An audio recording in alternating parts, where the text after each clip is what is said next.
Boa noite, irmãos. Paz seja convosco. Glória a Deus por mais esta oportunidade que vamos ter para juntos meditarmos na palavra. Curve a sua cabeça por um instante, vamos falar com o Senhor. Pai, muito obrigado por esse momento que temos esta oportunidade de mais uma vez meditarmos na tua palavra, aprendermos lições preciosas aqui registradas. Fala com cada um de nós naquilo que nós precisamos ouvir através do teu Espírito Santo. Eu te peço em nome de Jesus. Amém.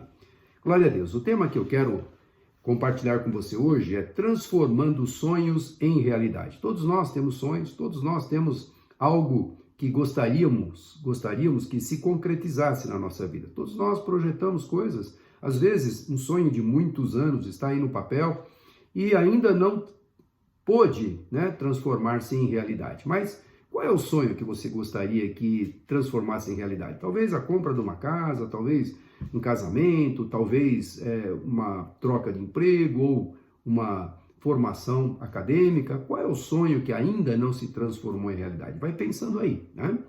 E eu quero te passar para vocês aqui estudos da Palavra de Deus, e na Palavra de Deus nós encontramos tudo que nós precisamos. Todas as dúvidas encontramos aqui, as respostas.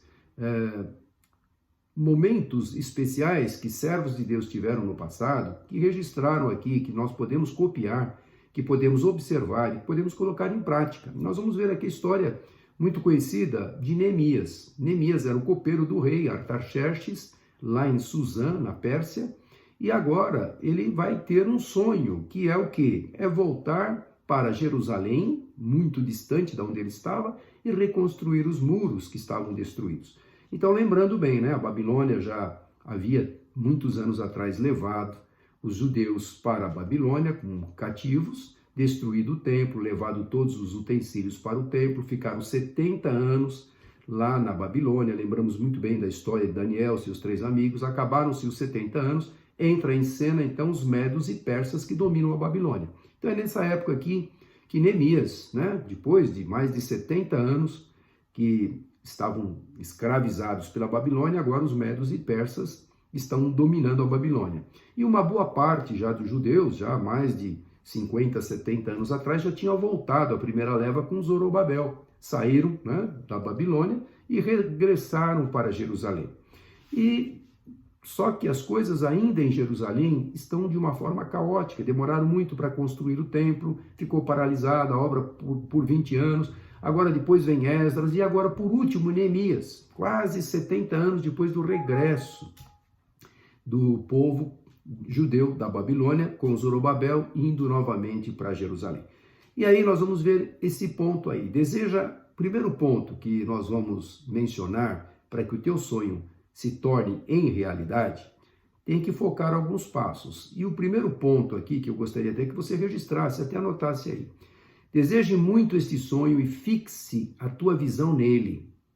Projete ele. Bom, é uma casa própria, eu vou fixar o meu sonho nesta casa própria, vou ver todas as condições que eu tenho para comprar a minha casa própria ou qualquer outro objetivo da sua vida. Então, deseje muito esse sonho, tem que desejar, não é, eu penso assim vagamente, não, desejo, ponha ele como prioridade na sua vida, coloque como um primeiro passo a ser tomado, deseje muito este sonho e fixe a tua visão nele, você tem que estar fixado nele. Olhe somente para o teu objetivo, para se desviar dos obstáculos, porque quando a gente começa a pensar, eu quero isso, não, mas tem aquilo outro, não, mas se acontecer isso, não, mas sabe, acho que está muito longe daquilo que eu posso querer e obter, de fato.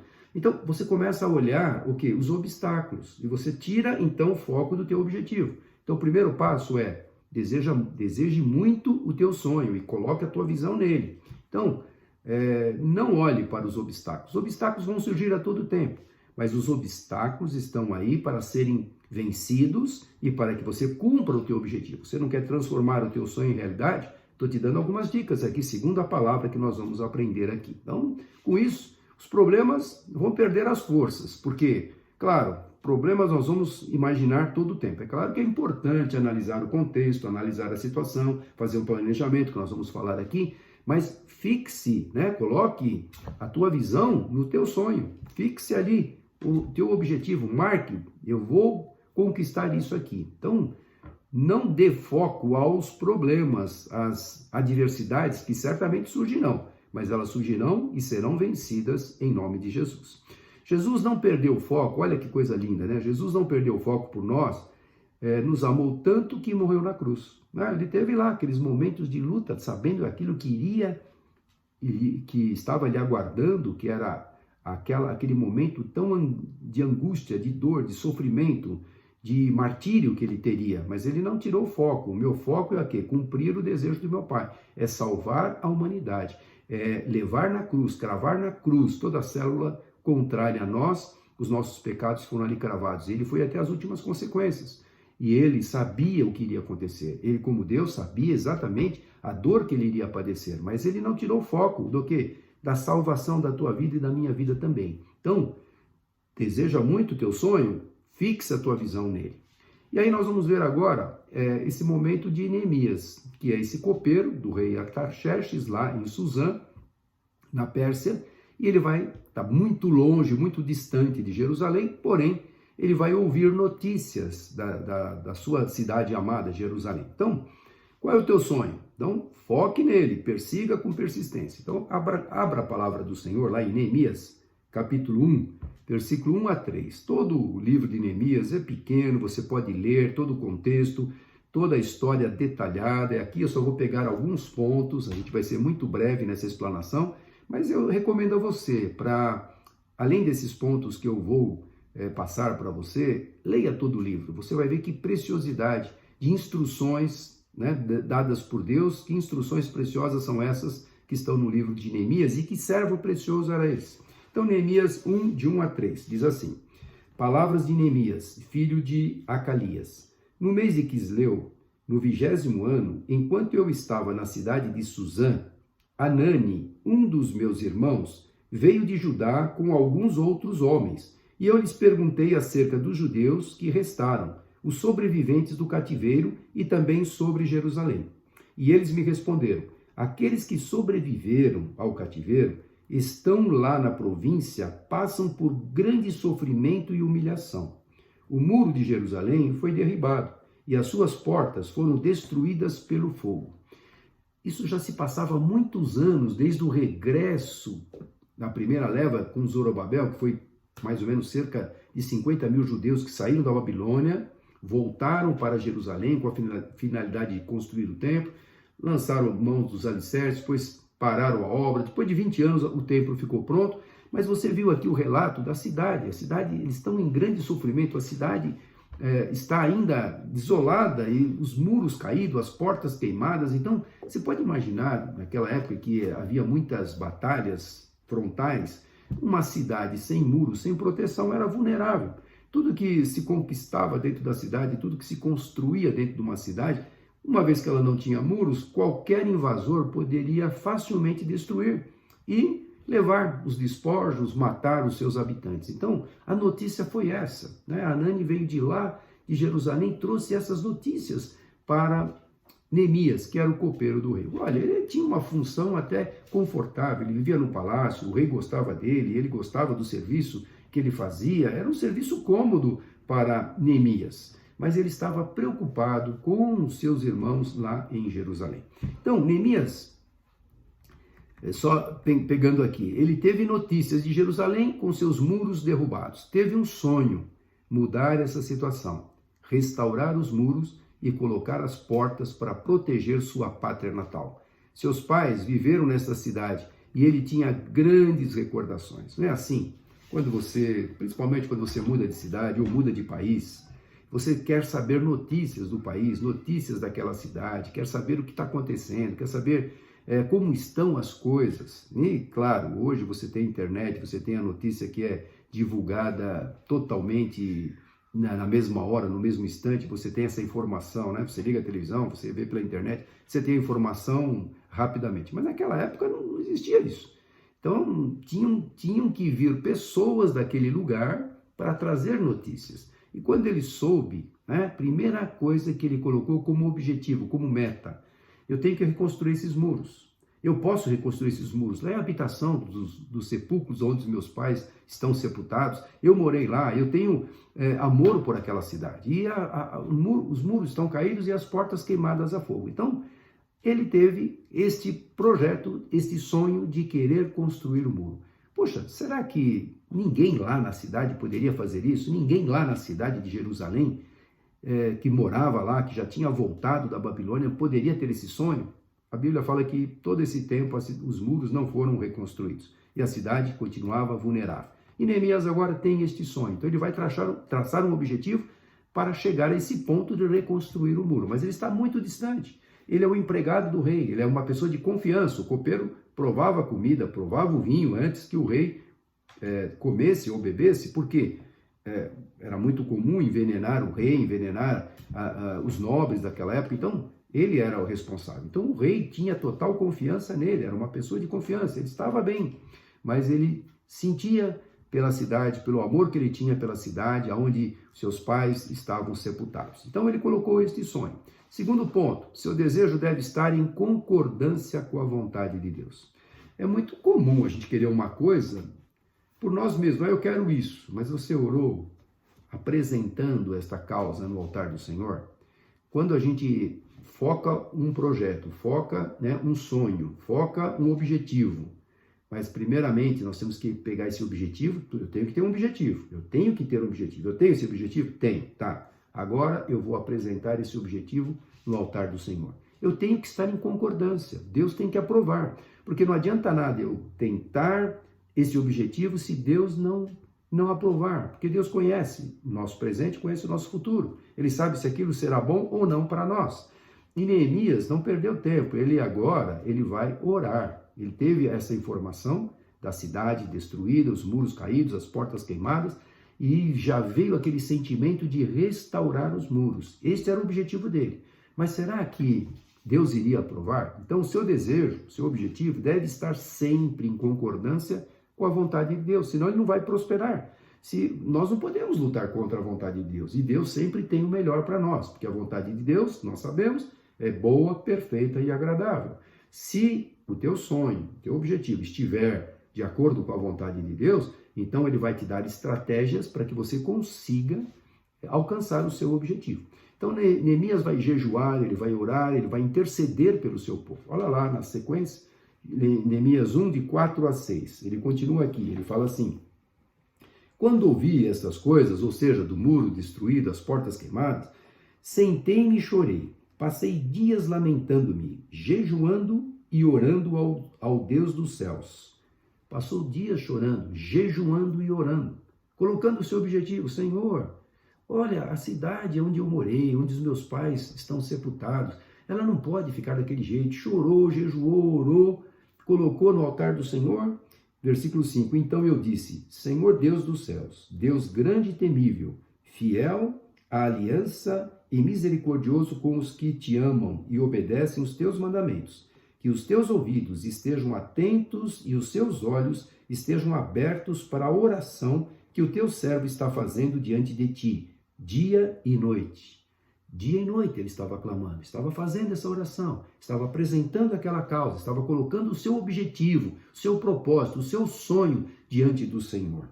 Dia e noite, em favor de teus servos, o povo de Israel. Confesso os pecados que nós, os israelitas, temos cometido contra ti. Sim, eu e o meu povo temos pecado. E aí ele vai falar uma série de coisas com relação ao pecado, à desobediência, por que eles foram até levados cativos, por que então que o rei da Babilônia na época, Nabucodonosor, destruiu o templo, destruiu a cidade.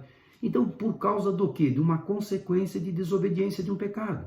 E às vezes a gente está passando por uma situação e a gente não para pensar um pouquinho, por que eu estou nessa situação? Por que eu estou envolvido com tantas coisas difíceis? Porque eu desobedeci uma lei de Deus, uma ordem de Deus, eu não dei crédito ao Senhor, eu não busco ao Senhor, eu não oro, eu não leio a palavra, eu não procuro servir ao meu Deus, então eu estou em desobediência, então eu estou por conta própria. Já que eu não estou obedecendo a Deus, eu estou por conta própria, e por conta própria não é nada bom, ainda mais nesse mundo tão tenebroso. E aqui ele colocou, então, o seu desejo, o seu objetivo, o seu sonho diante do altar do Senhor, para ver se Deus iria aprovar. Tem que estar em concordância. Não adianta você sonhar 1000 coisas, se Deus não aprova, não vai para frente. Mas você sonhou, orou, como ele fez aqui, fez a parte dele, orou, jejuou, reconheceu que a situação que estava desenhada, que era aquela cidade com os muros destruídos, as portas queimadas, pela desobediência. Ele pede perdão do povo, reconhece que o povo pecou, mas ele também coloca, meu objetivo é ir lá restaurar aqueles muros. Olha, ele está distante, é um empregado do rei, tem um cargo muito importante no rei, então ele tem que ter a aprovação do rei, ele tem que deixar por um tempo o seu cargo, a sua cidade, que é Suzã, lá na Pérsia, para ir para uma cidade muito distante, que é Jerusalém. Toda a viagem tem que levar o material. Então, será que Deus vai aprovar? Se Deus aprova, meu irmão, ele dá as condições. Então, seu desejo deve estar em concordância com a vontade de Deus. Primeiro, fixe seu objetivo. Agora você vai colocar o seu objetivo diante do altar do Senhor. Isso tem que estar em concordância. Como nós vimos aqui, Neemias jejua e ora, intercedendo pelo povo. O que Deus pensa a respeito dos teus sonhos? Você já parou para pensar? O que Deus pensa a respeito dos teus sonhos? Você já apresentou os teus sonhos, os teus projetos, os teus objetivos diante de Deus? Já apresentou? Tem feito isso constantemente?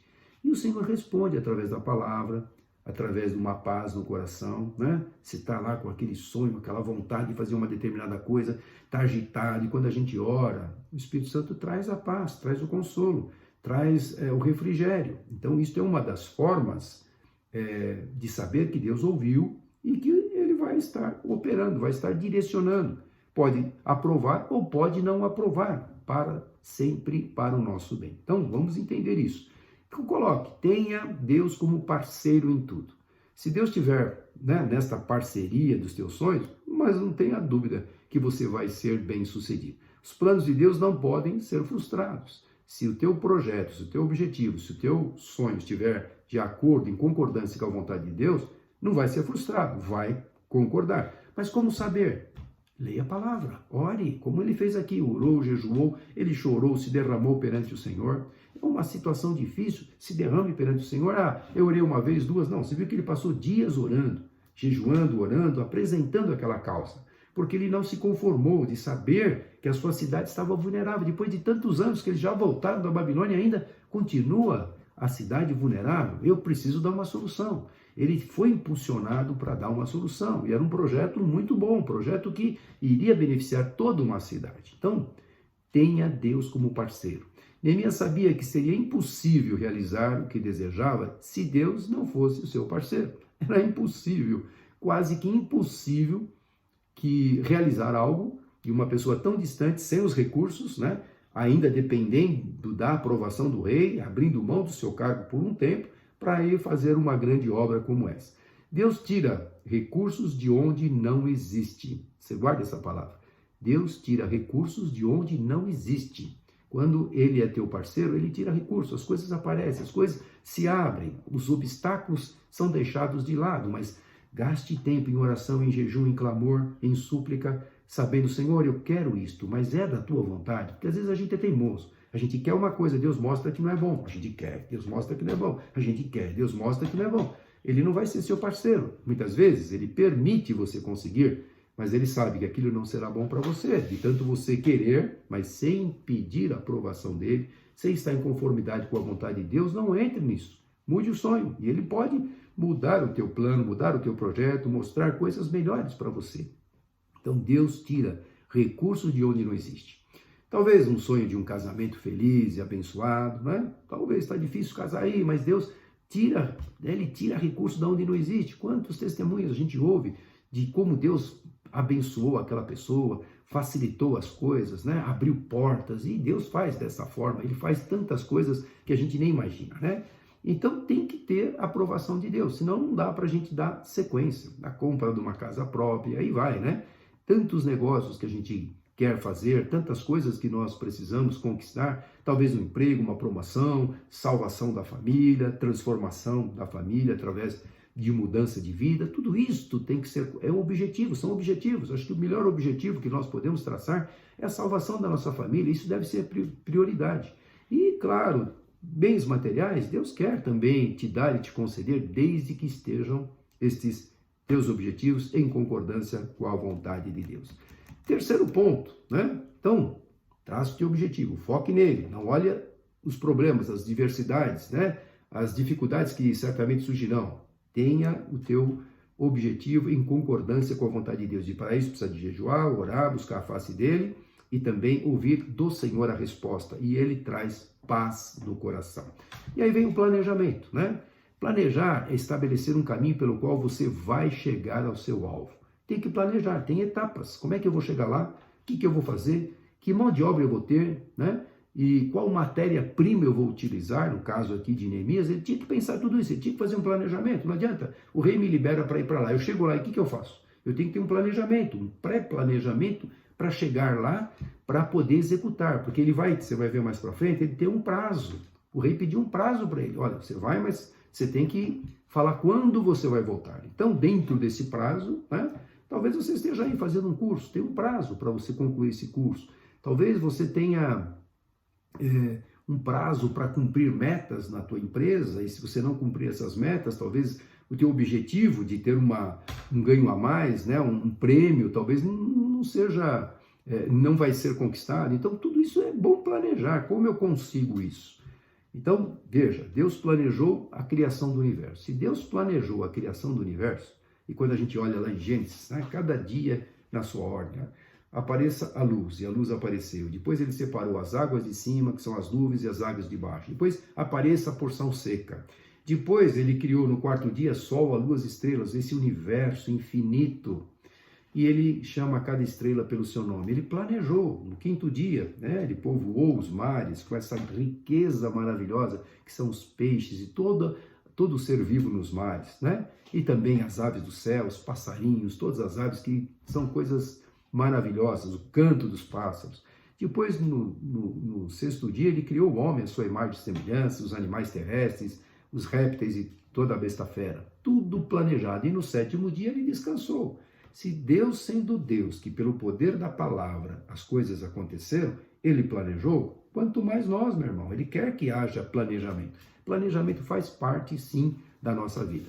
Então está lá em Neemias 2, de 1 a 9 agora, você vai ver um pequeno planejamento de Neemias, um copeiro. Não era engenheiro, não era uma pessoa formada, né, em arquitetura, para poder ir lá fazer uma obra grandiosa como essa. Cercar uma cidade toda, né, não era brincadeira. Então, Neemias 2, de 1 a 9, diz assim: no mês de Nisan, do 20º ano do rei Artaxerxes, na hora de servir-lhe o vinho, levei ao rei. Nunca antes eu tinha estado triste na presença dele. Por isso, o rei me perguntou: por que o seu rosto parece tão triste se você nunca está doente?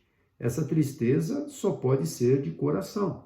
Olha aqui que legal. O próprio rei sabia que ele era uma pessoa alegre, contagiante, mas ele estava triste. Mas não era de enfermidade, não estava lá com dor, mas era alguma coisa que estava incomodando. O rei reconheceu no servo dele, copeiro, Neemias, que estava alguma coisa diferente. Com muito medo, olha a prudência, com muito medo eu disse ao rei, que o rei viva para sempre. Como não estaria triste o meu rosto se a cidade em que estão sepultados os meus pais está em ruínas e as suas portas foram destruídas pelo fogo? O rei me disse: o que você gostaria de pedir? Então, primeiro ele teve sabedoria. Puxa vida, como eu não vou estar triste se a cidade que, né, estão lá sepultados os meus pais, foram destruídos, seus muros destruídos, suas portas queimadas a fogo. Primeiro ele mexeu no sentimento da pessoa. Quem é que não se condói de ver, puxa vida, a cidade está destruída, uma cidade que eu amava, a cidade que está lá o sepulcro dos meus pais? E ele, com sabedoria, né, com muito medo, eu disse ao rei. Então ele, com sabedoria, quantas vezes nós temos que responder para alguém, não sabemos o que falar, mas na mesma hora você pode orar em pensamento: Senhor, coloca as palavras na minha boca. Já aconteceu muitas e muitas vezes comigo. E Deus coloca as palavras na nossa boca. Nós não sabemos o que vamos falar, mas quando a gente pede em pensamento, conectado ao Senhor, ele dá sabedoria para responder. Então o rei me disse: o que você gostaria de pedir? Então orei, olha aqui. O que você gostaria de pedir? Estou orando em pensamento. Então orei ao Deus dos céus e respondi ao rei. Antes de responder, olha, mas não precisa ser aquela oração, eu preciso eu preciso estar confinado no lugar. Não, em pensamento. Você não pode deixar de estar conectado com os céus, conectado com Deus. Se você está conectado com Deus, você ora no ônibus, você ora no ponto do ônibus, você ora andando, você ora dirigindo o carro, você ora em qualquer lugar, em pensamento. Às vezes não dá para falar. Você ora numa reunião que você está participando e que você tem que dar a sua palavra, em pensamento você já está orando. Senhor, a hora que eu tiver que falar, dá-me sabedoria. Então, antes dele responder, o rei já abriu as portas. O que você vai me pedir? Então, já que ele me deu esta oportunidade, abriu a oportunidade, Senhor, dá-me sabedoria ao pedir. Então ele fala assim, então orei ao Deus dos céus e respondi ao rei, se for do agrado do rei e se o seu servo puder contar com a sua benevolência, que ele me deixe ir à cidade onde os meus pais estão enterrados, em Judá, para que eu possa reconstruí-la, se for do agrado do rei.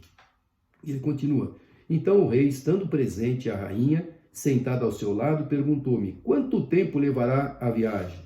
Quando você voltará, marquei um prazo com o rei e ele concordou que eu fosse. E aí continua no versículo 7. A seguir acrescentei, se for do agrado do rei, eu poderia levar cartas do rei aos governadores do Trans-Eufrates, que era uma viagem longa, ia passar por muitas outras cidades, para que me deixassem passar até chegar a Judá, e também uma carta para Asaf, guarda da floresta do rei, para que ele me forneça madeira para as portas da cidadela, que fica junto ao templo, para os muros da cidade e para a residência que irei ocupar. Visto que a bondosa mão de Deus estava sobre mim, o rei atendeu os meus pedidos. E ele conclui, com isso, fui aos governadores do Trans-Eufrates e lhes entreguei as cartas do rei. Acompanhou-me uma escolta de oficiais do exército e de cavaleiros que o rei enviou comigo. Olha que coisa linda aqui. Ele primeiro colocou seu objetivo, viu, apresentou diante do altar do Senhor, orou, jejuou, estava em concordância. Agora tem um planejamento. O planejamento precisa de coisas aqui. Eu preciso da matéria-prima, eu preciso ter a aprovação do rei, eu preciso liberar, ter a liberdade de ir por um tempo, estar ausente do meu cargo, do meu trabalho, e além disso eu preciso da matéria-prima, eu preciso da madeira, eu preciso também de cartas para atravessar, né, todas as cidades até chegar no meu objetivo. E eu tenho a carta do rei, né? Os médios e persas na época dominavam uma grande parte, e todos os lugares que ele passava com a carta do rei Artaxerxes, ele tinha carta branca, ele tinha liberdade para passar e atravessar, então ele tinha uma autorização. E tudo isto estava dentro de um planejamento, ele não fez de qualquer jeito, ele planejou, pensou, antes de pedir ao rei, ele já fez uma lista do que ele precisava. Eu preciso da liberdade de ir, preciso de um tempo tal, e também preciso de cartas e preciso de matéria-prima, da madeira, para que eu possa reconstruir os muros e as portas da cidade e até a casa onde eu vou morar, porque eu sei que lá não tem casa para eu morar. Planejou tudo pensado, tudo planejado. Então, não tinha, né? Não tinha lá a faculdade de logística, mas Deus dá estas estratégias, Deus dá sabedoria. A gente lembra tantas situações como José no Egito, quando ele interpreta o sonho do faraó, que haveria 7 anos de fome, 7 anos de fartura, depois 7 anos de fome, o próprio faraó deixa ele como governador do Egito. E ele teve estratégia do Senhor para armazenar todo o mantimento nos 7 anos de fartura, para ter provisão nos 7 anos de fome. Então Deus dá sabedoria, então juntou para depois distribuir. E aqui está dando sabedoria para Neemias, para que ele pudesse concluir o seu propósito também. Estabeleceu prazos também, dentro desse planejamento, ele estabeleceu prazo, o tempo que ele levaria para conseguir realizar o seu sonho, né? E depois voltar. O rei falou aqui, olha, qual o tempo que você vai ficar ausente? Porque ele era um funcionário do rei. Então, ele agora estabeleceu prazos também. Está lá, 4º ponto, estabelecer prazos. Quanto tempo levaria para você conseguir realizar o seu sonho? Você já tentou estabelecer o seu prazo? Faculdade, você está cursando a faculdade. Será que, poxa, eu entrei na faculdade, poxa, são 4 anos, são 5 anos, eu tenho recursos para pagar essa faculdade? Eu estou empregado? Pô, eu adianto entrar na faculdade e não estar empregado. Então, a gente tem que fazer um planejamento, tem que pensar, tem que ver se isso está dentro da vontade de Deus, está com concordância com a vontade de Deus, faça o seu planejamento, estabeleça prazos. Não emprego, mesma coisa, uma casa própria, um casamento.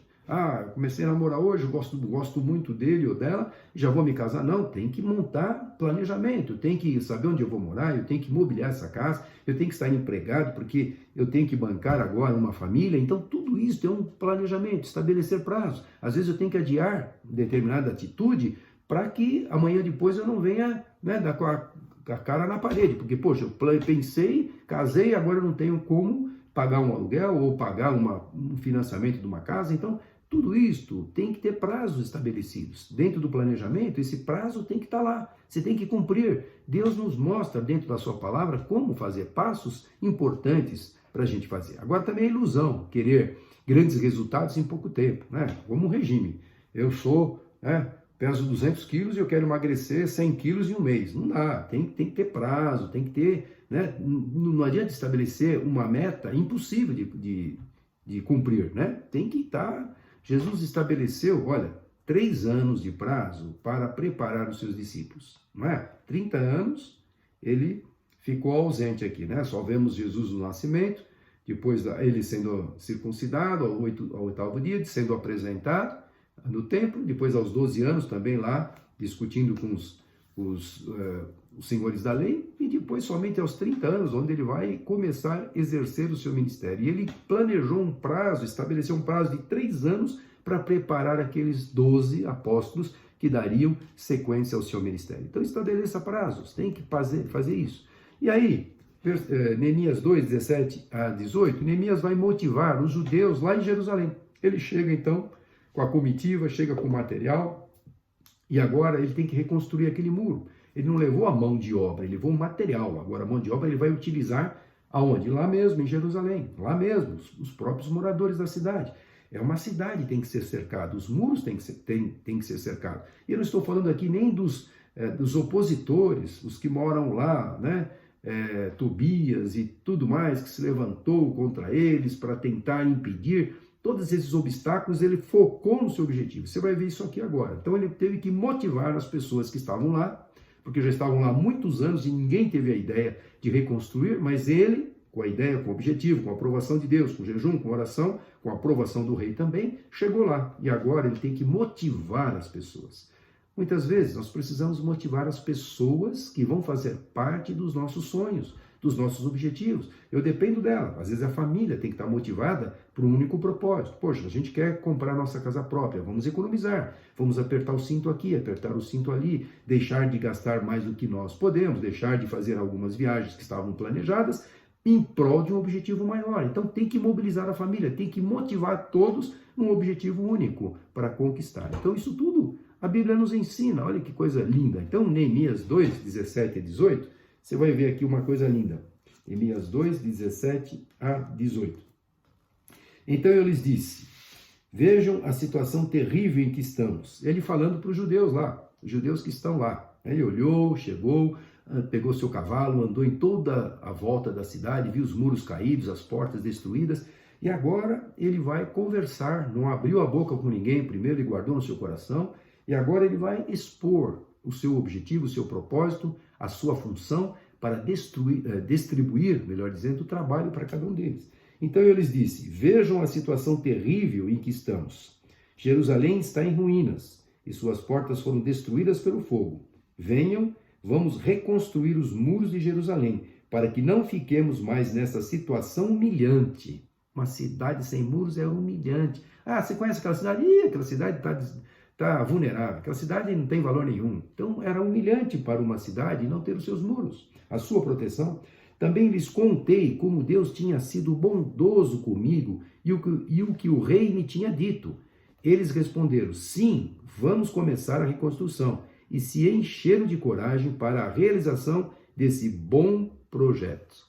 Você percebe? Todas as pessoas estavam lá, ninguém tinha essa motivação de começar a obra. Agora ele chegou, veio de longe, lá de Suzã, capital da Pérsia, e agora ele chega, olha, analisa a situação, conversa com as pessoas, olha, nós estamos numa cidade, estamos humilhados aqui, a cidade destruída, as portas queimadas, mas olha, eu vou contar minha experiência, eu tive esta visão lá em Suzã, e orei muito, jejuei, busquei ao Senhor, tracei um objetivo que era vir aqui. Para isso eu tive muitas coisas para resolver antes, tive que ter a aprovação do rei, trouxe o material que o rei me autorizou, tive cartas liberando a minha vinda até aqui. Por isso, esse projeto vai para frente. Então eu conto com vocês, ele motivou as pessoas, ele mostrou que ele era alguém dirigido por Deus, alguém que Deus estava aprovando o seu objetivo. Como é importante, as pessoas precisam saber. Você é uma pessoa de oração, você é uma pessoa que apresenta as suas causas no altar do Senhor, você é uma pessoa que não se desespera mediante um problema, você consulta a Deus. Nós temos esta possibilidade, nós temos esta oportunidade de apresentarmos as nossas causas ao Senhor. O mundo aí fica desesperado mediante uma situação, mas nós temos o recurso, que é o Senhor. Então ele tem que ser o seu parceiro, ele tem que fazer parte dos seus planos, dos seus objetivos, para que você seja bem sucedido para a glória e honra do nome do Senhor. Então a maior motivação é saber que você não está sozinho nesse plano. Deus vai ser o teu parceiro. E aí não há dificuldade alguma. Ele te confirmou, mostrando na palavra, e ele estará com você. E ele mostra isso. Quantas vezes a gente tem que tomar uma decisão, a gente não sabe, a gente pede, Senhor, é da tua vontade, me dá uma confirmação. Pede, ele vai dar a confirmação. É muito importante nós colocarmos na presença do Senhor as nossas dúvidas, as nossas queixas, talvez, as nossas indagações, para que o Senhor nos responda. E ele, quem sendo o nosso parceiro, com certeza vai te motivar, vai te mostrar, vai te tranquilizar. O que motivou o rei Artaxerxes deixar Neemias ir a Jerusalém e ajudá-lo? O que motivou? Ele era um bom funcionário, ele era uma pessoa certinha, que estava sempre bem-humorado, que estava sempre alegre, que estava sempre disposto a desempenhar o seu papel. Às vezes a gente quer uma promoção na empresa, ou quer um aumento, mas a gente é um funcionário que não fica depois do horário, que o patrão ou o nosso chefe não pode contar com a gente numa hora de aperto. Ah, não posso, já tenho um compromisso. Ah, não posso fazer hora extra. Eu não faço além daquilo que me dão para fazer. Então, como é que eu posso pleitear alguma coisa se eu sou limitado, se as pessoas não veem em mim alguém que podem contar? Por exemplo, para o rei Artaxerxes liberar o copeiro, que era um cargo muito importante, ele pediu um prazo. Você não vai, também não vai demorar aí 2, 3 anos. Não, você vai ter que falar o tempo que você vai construir e voltar.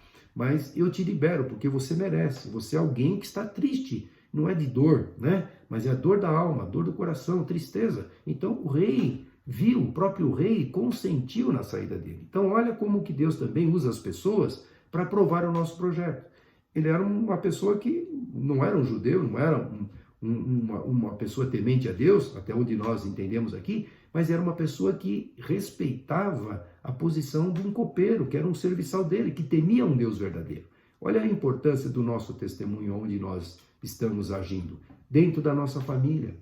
Sermos vida dentro da nossa família, temos uma palavra de ousadia dentro da família, mas se eu falo uma coisa e faço outra, que autoridade eu tenho? Por exemplo, um pai que vai proibir o filho de fumar se ele fuma. Um pai que não quer que o filho beba se ele próprio bebe. Um pai que não quer que o seu filho se drogue se ele mesmo está envolvido com drogas. Que autoridade tem? Então é importante, nós temos a nossa responsabilidade, que Deus aprova, sim, mas nós temos que fazer a nossa parte. E Neemias era alguém que era observado pelo rei e o rei autorizou. Então ele motivou todas aquelas pessoas para trabalharem com ele. Claro que nós sabemos que para construir o muro, ele dividiu em famílias, cada família ficou um pedacinho, né? Um pedacinho da área que lhe competia, próximo às suas casas. Estavam sempre vigiando, com uma mão trabalhando com outra mão com a espada, porque tinha os opositores, tinha as pessoas que queriam destruí-los no seu plano, no seu projeto. Então ele dividiu as famílias, motivou todas elas para que cada um fizesse uma parte. Não foi ele que foi lá e levantou todos os muros, não, ele pegou todo mundo, cada um perto da sua parte do muro e foi trabalhando. E olha como ele conseguiu motivar, mostrou a sua experiência, contou a sua experiência que ele havia tido com o rei. Então, não dê ouvidos à oposição. Falei das oposições, tinham muitas oposições. Não dá para a gente contar aqui agora, mas você pode ler todo o livro, você vai ver quantas oposições se levantaram. Mas ele não deu ouvidos. E aqui só um exemplo, né? O último ponto, não dê ouvidos à oposição. Você tem um plano traçado, você colocou esse projeto no altar do Senhor, está em conformidade com o Senhor, você fez o planejamento, estabeleceu o prazo, e agora também você motivou as pessoas que vão fazer parte do seu projeto. Não dê ouvidos à oposição, porque muita gente vai falar, não vai dar certo isso aí. Olha, desiste porque não vai dar certo. Se a gente tem todas as confirmações anteriores, por que eu vou dar ouvidos à pessoa que não quer o meu bem? Mas eu vou dar ouvidos à voz de Deus, à palavra de Deus, aquilo que Ele tem confirmado, aquilo que Ele já tem me dado como certeza que Ele é o meu parceiro, que Ele está nesse negócio comigo. Então não dê ouvidos à oposição, está lá em Neemias 6, de 1 a 4, para a gente concluir. Neemias 6, de 1 a 4. Olha que interessante a gente ver como é importante a gente pegar esses pequenos passos que ele deu e aplicar hoje. Não é só uma história que já aconteceu lá no passado, não. Aplique hoje, na nossa vida, esses mesmos passos para o teu objetivo ser cumprido. Neemias 6, de 1 a 4, diz assim: Quando Sambalate, Tobias, Gesem, o árabe, e o restante dos nossos inimigos souberam que eu havia reconstruído o muro e que não havia ficado nenhuma brecha, embora até então eu ainda não tivesse colocado as portas nos seus lugares, Sambalate e Gesem mandaram-me a seguinte mensagem, que são os inimigos, aqueles que queriam que a obra não se concluísse, fizeram de tudo para que aquela obra não se concluísse. Venha, eles mandaram um recado para ele então, os inimigos, venha, vamos nos encontrar num dos povoados da planície de Ono. Eles, contudo, estavam tramando fazer-lhe mal, projetaram mal, projetaram destruí-lo. Qual foi a resposta de Neemias? Por isso, enviei-lhes mensageiros com esta resposta de Neemias: estou executando um grande projeto e não posso descer. Por que parar a obra para ir encontrar-me com vocês? Então, eu estou executando um grande projeto e não posso descer, não posso parar. É muito importante nós sabermos que as oposições vão vir, mentiras, calúnias, muitas vezes, desmotivação, todo jeito. Eu não vou dar ouvido. Se Deus é o meu parceiro, se Deus aprovou, se até aqui me ajudou o Senhor, como eu gosto desse versículo, até aqui me ajudou o Senhor, Ele vai continuar pelejando por mim. Então, Ele não deu ouvidos. E para concluirmos aqui, Neemias 6, 15 e 16, olha o que ele fala, olha, Neemias 6, 15 e 16, o término da reconstrução. Sabe que é construir o muro todo de uma cidade, e não era um muro baixinho, era um muro razoável, porque se é para proteção, né, não é só para cercar do animal, do gado, não, era um muro de proteção, porque ataques externos eram constantes. Então era um muro, não sei aqui a altura, mas um muro de pedra, mas razoavelmente que iria proteger aquela cidade. Então, você pode imaginar, olha aqui, ó. O muro ficou pronto, então eu estou falando em Neemias 6, 15. O muro ficou, Neemias 6, 15 e 16. O muro ficou pronto no 25º dia de Elu, em 52 dias. Quando todos os nossos inimigos souberam disso, todas as nações vizinhas ficaram atemorizadas e com orgulho ferido, pois perceberam que esta obra havia sido executada com a ajuda de nosso Deus. Não era uma obra que um ser humano podia fazer, era uma obra que foi feita com a ajuda como Deus sendo o seu parceiro. O muro de uma cidade toda, reconstruída em 52 dias, mas nós vimos os passos importantes para que nossos objetivos saiam do papel, saiam dos sonhos e se tornem realidade. Que Deus possa te abençoar, te dar sabedoria, estratégia, ore, jejue, busque, cumpra. Leia o livro de Neemias, que é uma lição tremenda para que a gente possa ver o quanto Deus quer fazer parte da nossa vida. Que Deus te abençoe, que você possa conseguir concluir o teu objetivo em nome de Jesus. Curva a sua cabeça. Senhor, obrigado por esse tempo, obrigado por esta palavra, obrigado por esse estudo, obrigado, Senhor, por essa história linda e verdadeira. Te agradecemos porque sabemos que o Senhor é o mesmo, o Senhor não mudou, e os objetivos de Neemias foram cumpridos porque o Senhor estava com ele, o Senhor era o parceiro dele. E os nossos também poderão ser cumpridos se de fato o Senhor estiver conosco, se os nossos projetos estiverem em conformidade com a tua vontade. E para isso nós temos que orar, jejuar muitas vezes, motivar pessoas, colocar o propósito, o projeto no teu altar e sentir a tua aprovação. Portanto, ó Pai, esteja abençoando a vida de cada um que está me vendo, me ouvindo, e que o Senhor possa estar acrescentando sabedoria para que a tua vontade prevaleça e que o teu nome seja glorificado. É a nossa oração de gratidão em nome de Jesus. Amém. Tenha uma semana abençoada, viu? E que Deus te abençoe ricamente. Receba a bênção do Senhor. Que a graça de nosso Senhor e Salvador Jesus Cristo, o amor de Deus Pai, a doce comunhão e consolação do poder do Espírito Santo de Deus esteja sobre todos vós, hoje e para todos sempre. Amém. Dá um abraço bem gostoso em alguém. Deus te abençoe. Uma ótima semana.